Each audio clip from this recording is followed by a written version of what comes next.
தென்னாடுடைய சிவனே போற்றி, எந்நாட்டவர்க்கும் இறைவா போற்றி. யூனிவர்ஸ் ஆஸ்ட்ரோ யூடியூப் சேனல் நேயர்கள் அனைவருக்கும் ஆனந்த வணக்கம். புரட்டாசி மாதம் ரோகிணி நட்சத்திரத்தில் இன்னைக்கு நம்ம சிந்திக்கக்கூடிய புராணம் திருநாளை போவார், அதாவது நந்தனார் அப்படிங்கிறவரோட புராணம். ஆதனூர் அப்படிங்கிற ஊரில் புலைப்பாடி அப்படிங்கிற இடத்துல நந்தனார் இருந்தார். அவர் ஒரு சிவபக்தர்.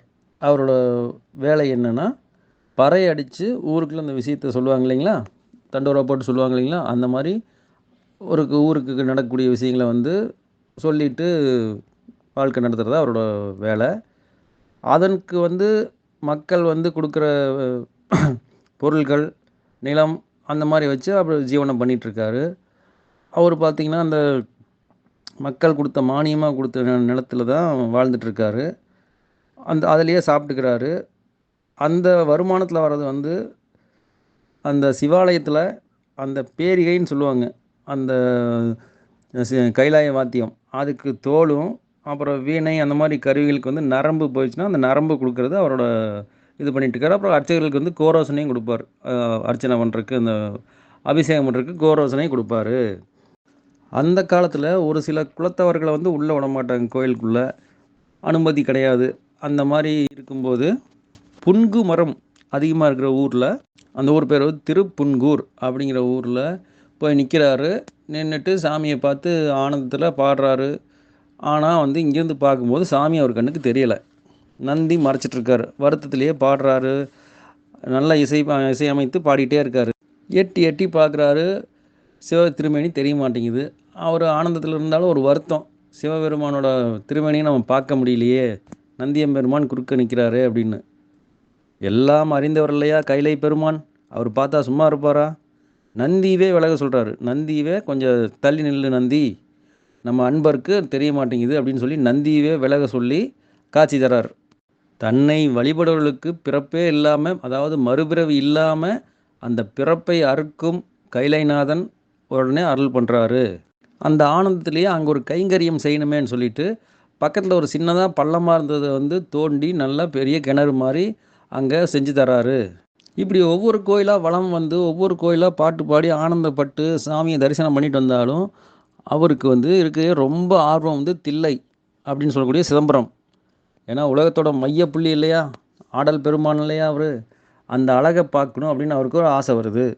அந்த அன்னைக்கு நைட்டு முழுக்க நினைக்கிறாரு, நாளைக்கு விடிஞ்சது நம்ம தில்லை போயிடணும், தில்லையை போய் பார்ப்பேன், தில்லை பார்ப்பேன், நாளைக்கு தில்லை போயிடுவேன்னு சொல்லிட்டு படுக்கிறாரு, தூங்கிடுறாரு. காலையில் எந்திரிக்கிறாரு.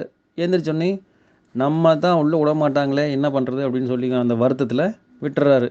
இதனாலேயே எப்போ பார்த்தாலும் நினைக்கிறது, நாளைக்கு போகலாம். அதனால தான் அவர் பேர் திருநாளை போவார் அப்படின்னு வச்சாங்க. ஏன்னா யார் கேட்டாலும் நந்தா எப்போ ஊருக்கு தில்லை போகிற அப்படின்னா நாளை போகிறேன் அப்படின்னு சொல்லுவார்.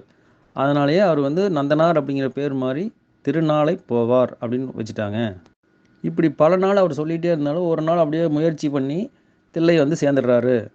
சேர்ந்து அங்கே பார்த்தா அவ்வளோ பெரிய பிரம்மாண்டமான இடத்துல அத்தனை பேர் எல்லாம் வந்து யாகம் பண்ணிகிட்ருக்காங்க.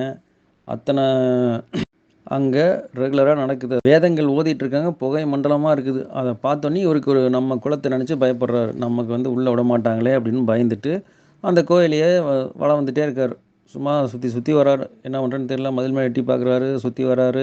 எப்படி கும்பிட்றது அப்படின்னு நினச்சிட்டே சுற்றி வந்துட்டு கண்ணை இருந்து படுத்து தூங்கிடுறாரு.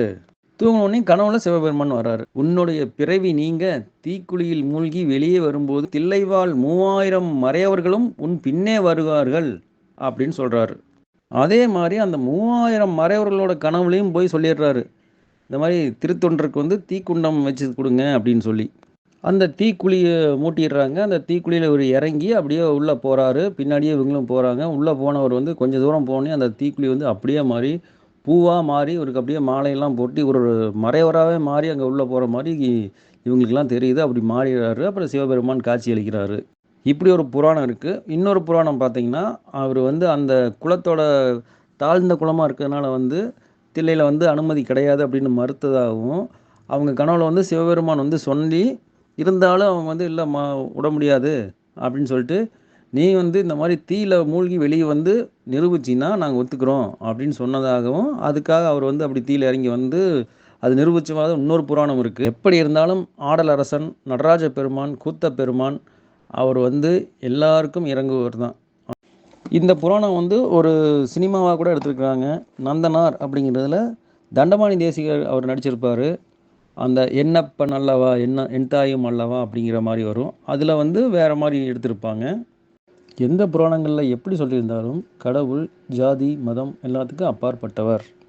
இவ்வளோ நேரம் ஒதுக்கி கேட்டவங்க அனைவருக்கும் எம்பெருமான் கைலைநாதன் அருள் புரிவாராக. வாழிய நலம். திருச்சிற்றம்பலம்.